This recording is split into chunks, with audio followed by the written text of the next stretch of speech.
Dr. Eric here with another tip of the week. We're talking about shoulder mobility. Today I'm going to talk about shoulder mobility and some areas to look at, not just at the shoulders, but the thoracic spine. So those 12 vertebrae in the middle of your back and also your hips are really important to open up and mobilize, and that gives the shoulders way more success. So when you're at the gym and you're doing you have a PVC pipe and you're doing these guys, that's okay. But also think about the thoracic spine and the hips, because that's really what's going to open up your shoulders to allow you to do overhead lifts.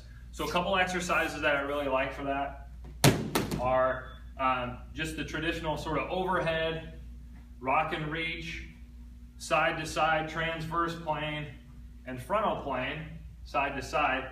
Now those are kind of basic exercises that you can kind of go move in those directions, but where you can really make a great effect is combining some of those motions. So we call it coupling or tripling, just combining multiple movements of the spine to open up. And again, it's going to open up the shoulders to allow you to get overhead with the bar.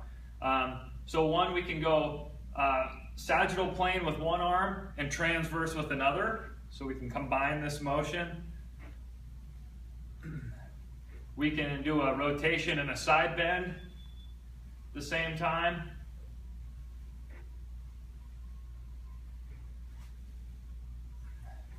We can rotate one direction and side bend the opposite way. Again, that'll help open up the spine, so I can come this direction.